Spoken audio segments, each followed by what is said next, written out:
I wanted to see if I could show up to Sea Otter with $1,000 cash, buy a bike at the event to race in the pro downhill on Sunday. After lowballing every single bike I saw at the event in part 1, I ended up getting a loaner bike to get me through Thursday and Friday practice, but now with that returned, it's crunch time and I need to find a bike as soon as possible. All right, I saw this thing on the fence. This thing for sale? 650 rear. 27.5 front, 26 rear. And then pretty nice, build out. Fork is pretty new, puts a nice HLR damper in it. Shock was, I just rebuilt it. Set of new Magura brakes. Rear wheel will not hold up tubeless. What rear wheel is this? It's a Chris King hub with a NV carbon ram. Would you guys take like 800 bucks for it? I got cash right now. Bit low. It's got a 26-inch wheel on it, dude. What's your number? Over 1,000 probably. What about 1,000 cash? What do you think? And it won't hold tubeless. It won't hold tubeless. It's got it. Guys, yeah, like I'm gonna have to get a rear wheel. Yeah, you will. So I think it's definitely a good thing for him to think about. I have $1,000 cash in my pocket. Probably, yeah, I think that's probably good. Yeah. You feel like that's cool? Okay, let's do it. We're making a sale. Cool. Awesome. Well, have a good one. Thanks, All right, see ya. I can't believe I actually just bought a fence bike. Yeah, I got like a buyer's high right now. All right, what's up? It's the next morning and my post-purchase elation has turned into a bit of buyer's remorse. There were a few issues to uncover. The rear brake pads are completely smoked. The fork seal's leaking and it's contaminated the front brake pads. The crack on the rear rim is a little more serious than I would like. So I've got a lot of work to do today to get this thing race ready. I'm gonna go and see if I can get the brakes tuned up. I'm gonna go by Envy to see how bad the damage is on this rim. And I got word that there's a mountain bike legend in the expo who has won a lot of races on this bike. So let's see if we can get some pointers on how to go fast on this thing. Sought out the authority on Ibis, Brian Lopes. What can you tell me about this thing, dude?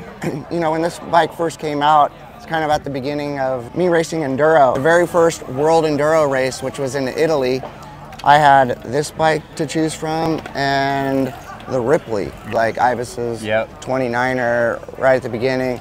I didn't know whether to take this bike or the 29er because the 29er was the craze, and I actually went with the 29er. But how's the bike treating you so far? I haven't ridden it. We're gonna find out. I podiumed on this bike here at Sea Otter and Downhill, so if you don't get a podium, no excuses. I don't want to hear excuses. Yeah, what's your racing history on this thing? Probably we're winning Air DH in this era, right? Yes, absolutely, 100% for sure. Okay, sick. I had 5 Air DH wins in a row, and I'm positive that at least one was on this bike. Okay, cool. Probably more than one was on this bike. I'll do my best to make you proud. All right, buddy. Thanks, Good luck. Good luck tomorrow. Thanks. But the rear pads are fried and the fronts are contaminated. I'm wondering if we can get a little love for this thing over here. Can I bring back in like 30, 40 minutes? Sure. Okay, awesome, thank you. We got it scheduled in. Although Sea Otter Downhill, I don't know how important brakes are. It's nice to have the option sometimes. We made the purchase. It's cracked is the thing. I just want to know how much danger I'm putting myself in. I mean, my gut tells me it'll probably be fine. I don't really have any other options, so. Yeah, you're good to go, man. All right, that's all I need. I've seen rims get ridden like this for years. Definitely pay attention to it. I'm not seeing anything propagating. This is over a decade old. I don't even think this is tubeless.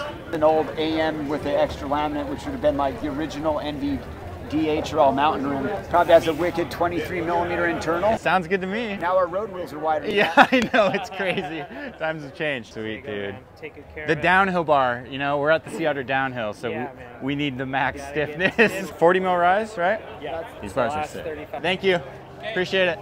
See ya. All that matters is you have matching anodized parts. About the same size. Replaced this one. Oh, really? Yeah, so it looked like it had been overfilled with fluid. You got a new master. I went ahead and put a new caliper on there, and you got new pads front and rear. Dude, awesome. Thank you.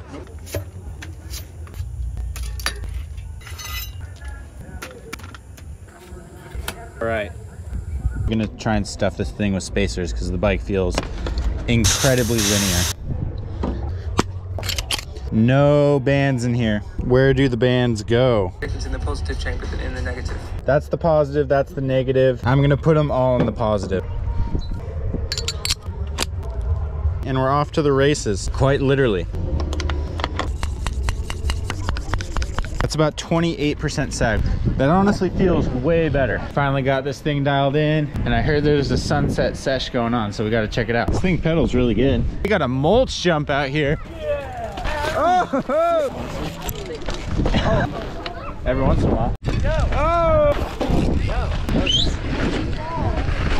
Campground test sessions. Huck to flat testing. Ooh, okay, okay. The fork feels stiff and soft at the same time. Feels like I want a shorter travel fork that's stiffer. Looks like it could use a few whoops right around here. It looks so small. That guy burnt his sleeves off. SPF 50. That was SPF 50 at least.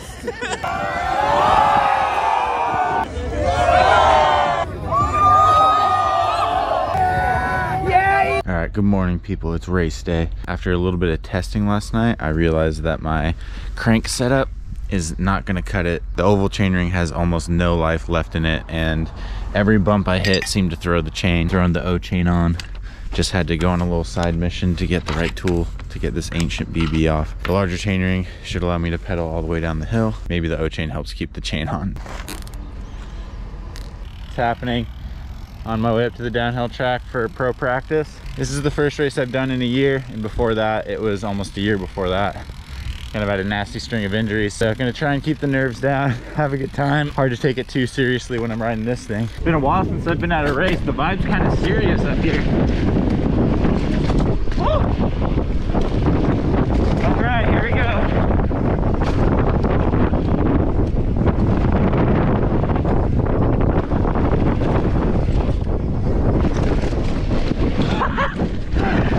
Blew that thing up.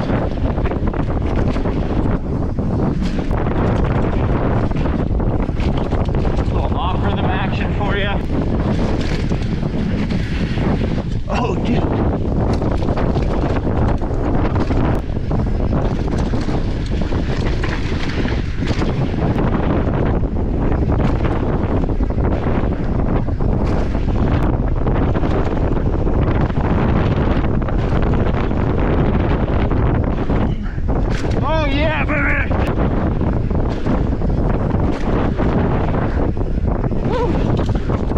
This thing is sick. Biggest thing is the seat's too high. I forgot to lower it. Besides that, I hit everything. That little table on off at the end went really well. The Ibis did the job. Ibis do the job. I put it in the middle compression setting though. I've actually got a decent amount of time. I'm just gonna do some cruiser laps. Gotta preserve the legs and just trying to get used to this thing.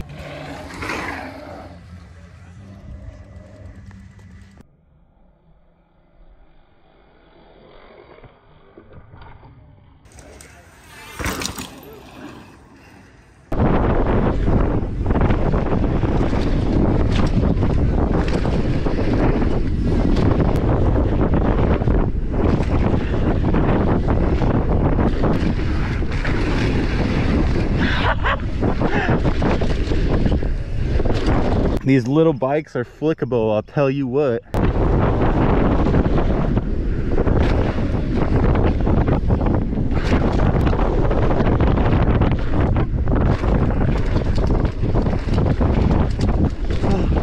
Can almost get those doubles.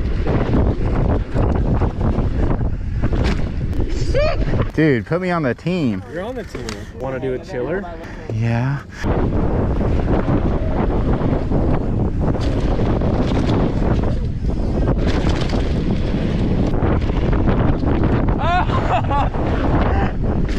The triple is sick. That's not my plan. I was just like, ah, fuck it, I'm gonna try it. What's funny is if I actually was gonna race pace, you could quad that shit. Oh, it worked. See, it feels like I'm going fast and behind you, and I'm like, oh shit. your wheels are probably spinning faster than mine. I think that's how the math works out. Mouth straight in it. If you put your tongue right here on this plastic part, it'll just scoop it into your mouth. What's that, man? Oh, you bought the bike? I bought the bike. Probably not a bad bike, sir. It's a decent one. All right, I'm gonna get it. All right, good. See it.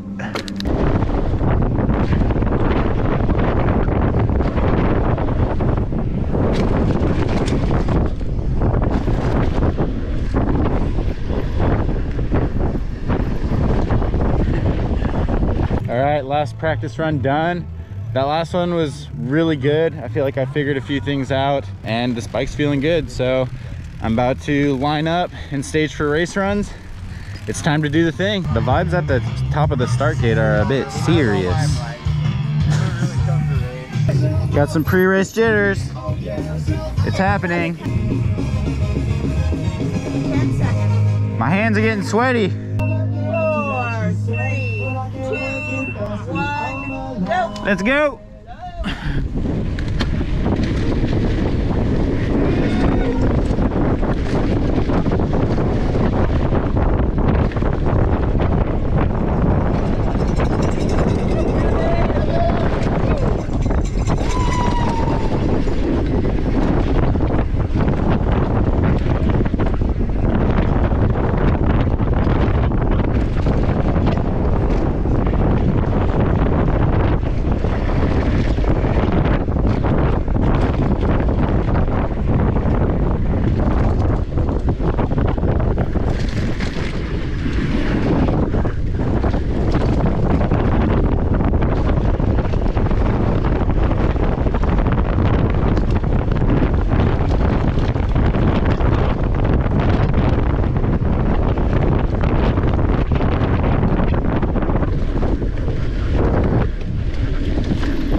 Take my chains off.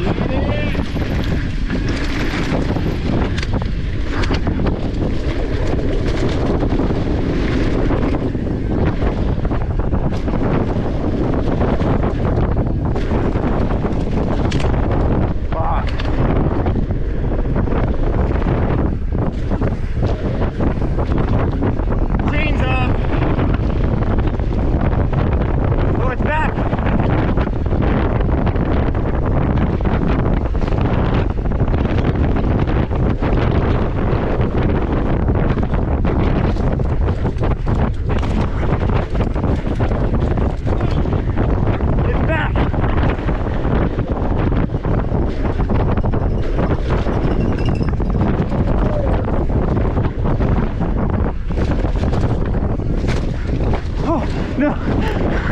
Almost blew a foot off.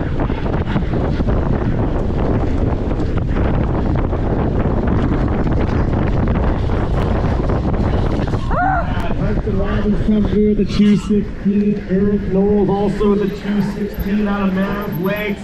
Brian Cahan coming down the 208. 208 for Brian. 208, baby. I'm stoked, dude. My chain like jammed up halfway down, but then I kept pedaling and it came back. Oh, nice. Woo! I mean, the bike just hadn't handled that many watts yet. Hadn't tested her out with full power. Another 210, another fool that just got smoked. 226. Got smoked. Dina Pulley. Let's see what Nikki's got. 205 for Nick, Dina Pulley. You made it in front of the sketch rig, dude, so that's all that counts. Nice work. Yeah. 57th. That's like probably my average sea otter result. It didn't even matter. Thanks, dude. All right, just got done with the downhill. I don't think I've ever been so stoked after a race run. Like, it was completely hectic the entire way down. I actually hit the top, probably the most dials I've hit it all weekend. So nailed the top section. Then on the downhill, I think my chain locked up. So then I was like managing the chain situation. And then I had to like kind of lock in and focus and like tuck and pump. And then I had to push through the triple. And then after that, somehow it got back on. And then I got like another hit of adrenaline, like, we're back, baby. I can pedal to the finish. And then like hit that stuff pretty good. Like just committed to pumping all the rollers just because I wasn't confident in my like rhythm combination down at the bottom. Blew a foot off near the finish and then like got to the line and got a 208. The guys who I would like normally be racing against like 2 or 3 years ago are only like a couple seconds ahead of me, and I think I'm like 57th. So there's like 20 something people behind me, and I don't know. I think the experiment was a success. I did the downhill, I probably went mildly slower than I would have otherwise. I don't know how it could have gone any better. And I had a ton of fun. I hadn't been in that race environment in a while, and it was kind of gnarly. A lot of people are bummed out, you know? Like, it's kind of interesting. Like, most of the people who race leave bummed out, and I'm leaving like so stoked. So regardless of the place, I feel like I won. Thanks for following along, and yeah, I'll catch you guys in the next one.